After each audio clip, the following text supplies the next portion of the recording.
Greetings, I am Jason Cushing from SoundMorph, and welcome to our new SoundMorph studio, which will now be my main sound and video production suite. We built this room with the intention of having it be a quite dead room that is good for listening back to material, recording sound effects and voiceover, and shooting behind the scenes videos, making ofs, and some general sound tutorials where I'll talk about everything that is sound, and also some cool things we are doing at SoundMorph from time to time. It's a new chapter for us at SoundMorph, and I felt producing some video content would be a great way to connect with not only our pro audience, but also just everyone that loves sound, from a beginner in grandma's basement all the way up to AAA and Hollywood professionals. This particular video documents my journey with my first attempt at building sound panels on my own. How hard were they to build? What materials did I use? Did it save money? And ultimately, did it make a difference? Join me now to answer all of these questions, see the final results, and hear my conclusion on if you should consider doing the same.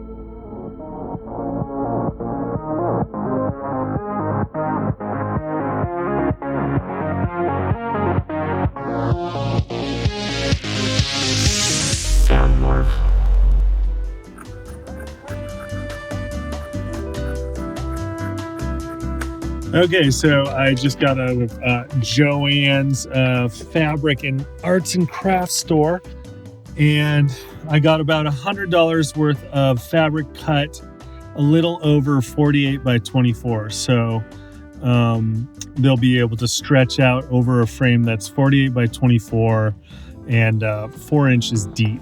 Okay, it's time to cut down this wood. As you can see, I have my professional wood cutting vest on, so I know what I'm doing. So I chose pine as the wood that we're going to work with on this, and there's a couple reasons. It's a little bit cheaper. The finish on it's pretty good. It's sturdy.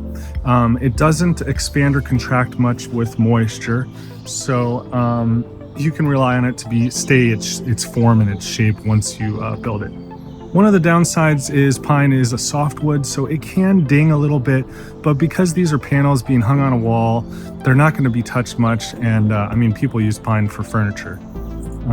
It's cheaper too because it's a little bit in abundance, so it grows fast. That doesn't mean it's bad. There's lots of hardwoods that you could work with, but they'll probably be much more pricey. So an 8-foot board of this was it buy in bulk.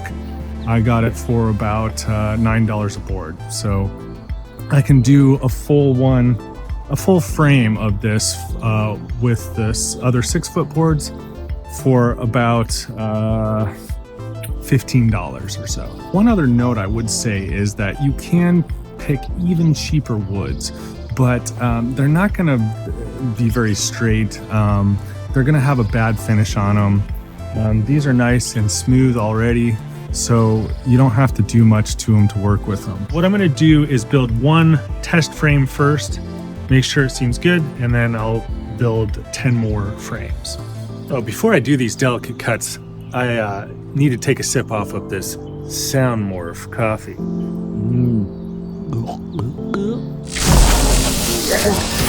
I'm ready to do it.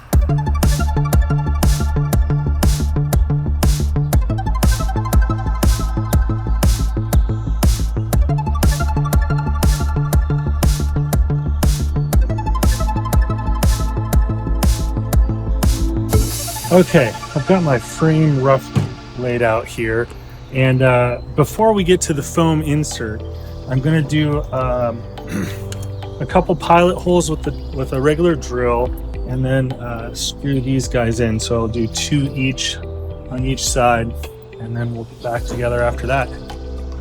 And just finishing up this corner here, I ended up using a 90-degree clamp, and that just helps make a square connection between the 2 boards. And I usually use a screw gun doing furniture stuff because it's a little more delicate, but then like a impact driver.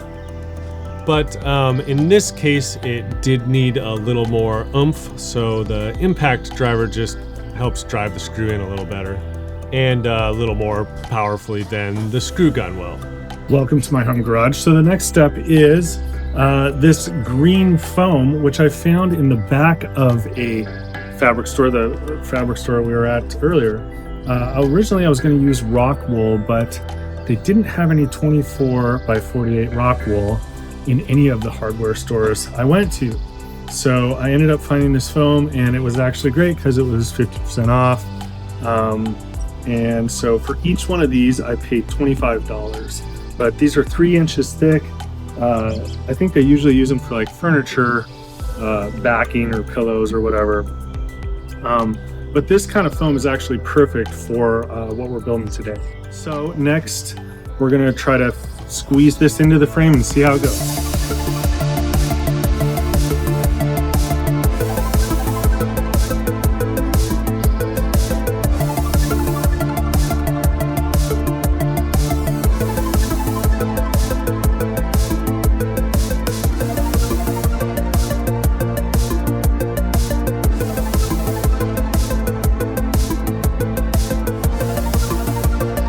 And bam, there you have it. It is a piece of foam framed. You could put it up just like this if you wanted. It would look like maybe a 60s Wes Anderson film. In our case though, we're gonna wrap it with some cloth. I've got some 100% cotton, 2 different colors that I've picked for alternating the colors in the studio. We're gonna start with kind of like a dark gray blue. So that'll be the next step.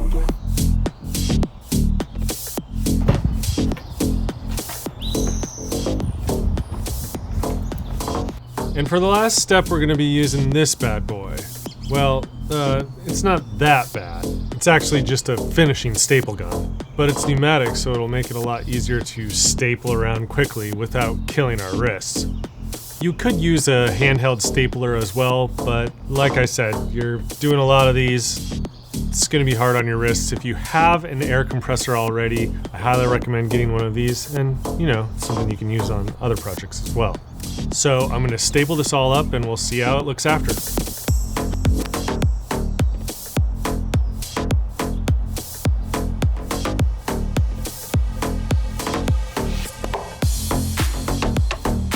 And once you get up here, just pull it as tight as you can until you get no puckering. Obviously that's what you want before you put a staple in it.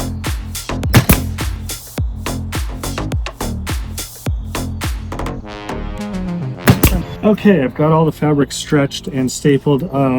Final last step I'll probably do is pull it and staple it around near the foam as well. I'm gonna keep the foam kind of sitting in place, but this is the first time I've ever done this, so I think it turned out pretty good. It's nice and stretched. Looks like it could be in a professional studio.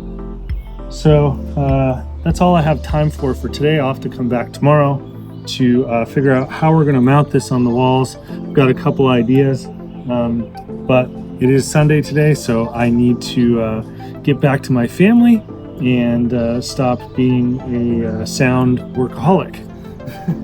So join me back here tomorrow and we'll finish this up. Okay, all the 2x4 frames are now put together, and it is also a beautiful day. What a win-win. Now we'll get to inserting the foam and wrapping them. My next step is I needed some way to mount these to the wall. So there are different ways that you can do it. One is the French cleat, and then this is I just got some screw eyes and then measured the center and the center of the center on both sides. And then what this will do is I can mount this on the back of the frame like this towards the top. And I'll probably put a little piece of wood on the bottom screwed in so that it'll sit flush on the wall. And then I can just put some anchors on the wall at each of these points for the eye hooks and have the screw stick out a little bit, and then just slide these right onto the anchors. And that'll allow me to do minimal damage to the walls and also be able to move them around if I want to.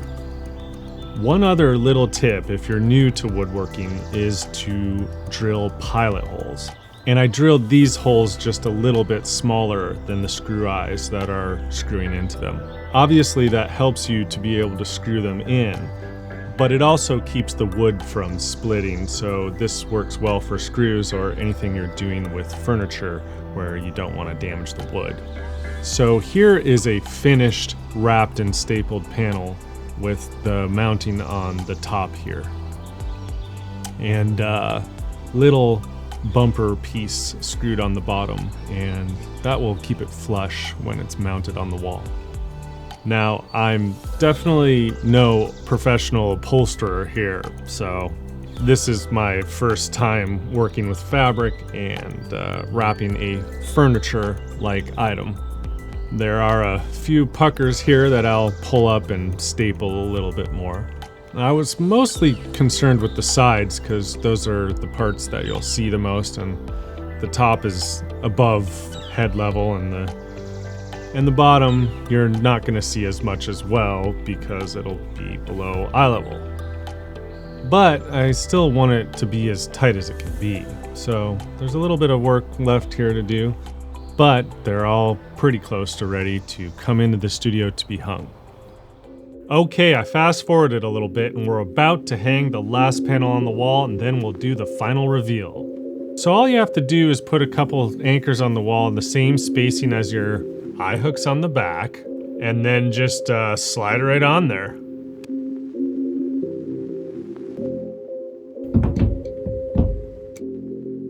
Okay, the time has come for the final reveal. Here is how the room looks now.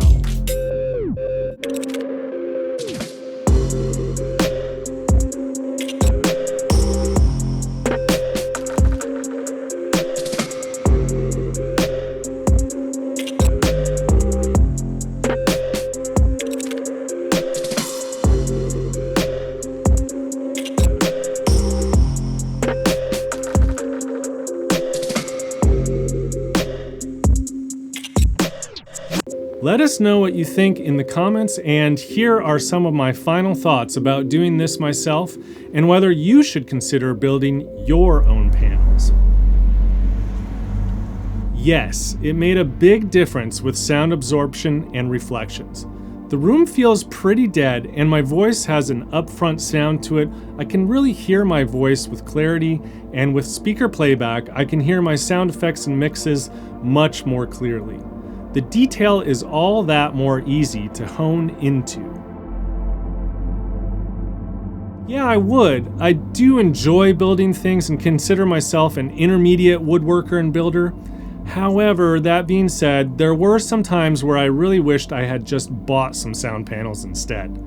This is just a time-consuming and kind of tedious task to take on, and once you do one panel and then realize you have 12 more to do, it can feel a bit daunting.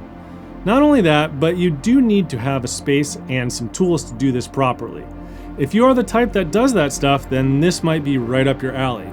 But if you don't have the space and tools, or just don't want to, then I would definitely recommend just spending a bit of money, or a lot of money, and buying them instead. I do enjoy that I could customize these in a larger size with colors that I wanted to use, but this isn't something everyone will want to do. Yes, it did save money. It's still not super cheap, and it did take up probably 3 to 4 days of building them in between the rest of my work and family life. So I built 13 panels for around $450 in materials. They are 2x4 panels and are 4 inches deep. If you compare mine to a professional panel maker such as Prime Acoustic 2x4 2-inch deep panels, which are perhaps comparable, of course they are using pro-scientifically measured and proven materials and have a history of building these. To buy the same amount of panels from them, it would cost you over $2,000. That is a lot of money, and I think one main reason most people just don't even bother. Why did I do this, and why treat your room? The truth is, treating your room takes some extra effort, and isn't something all of us want to do, and some might even delay it forever. So let me say, I've been in sound for nearly 25 years, and I've worked in a ton of rooms that weren't actually built by acoustical engineers. The fact is, you can do professional work in rooms that are treated by an amateur or not really treated at all. I tend to push back at some of the snobbery that can sometimes be prevalent in sound when it comes to things like this, and just say, you can do pro work in a non-pro environment, so don't get too tripped up on the gear, the language, and the details. I've made almost all of SoundMorph's libraries in less than ideal circumstances when it comes to sound-treated rooms, and what it comes down to is using what's around you, the proper mic placement, and knowing how to record the material you're recording. So you really don't have to treat your room for every situation, but it will definitely improve your ability to record quietly and play back without reflections distracting your ears and ultimately tainting what you really hear. I know a lot of pros who work from home now and don't have much of any acoustical treatment in their rooms. Sometimes it just doesn't make sense to transform a room that much, or you are renting or you just don't want to damage anything. All of that being said, if you do a lot of sound work, I would highly recommend you consider treating your room, even if just a little bit. If it isn't to the extent I've gone to here at SoundMorph, that is okay, but it will make a difference for you if you can put some absorbent materials at the very minimum behind your speakers and behind your listening position where the speakers face. I hope you enjoyed watching this behind the scenes video.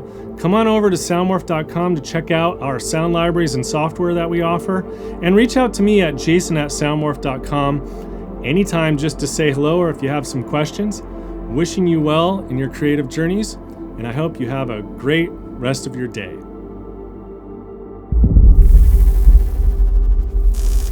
SoundMorph.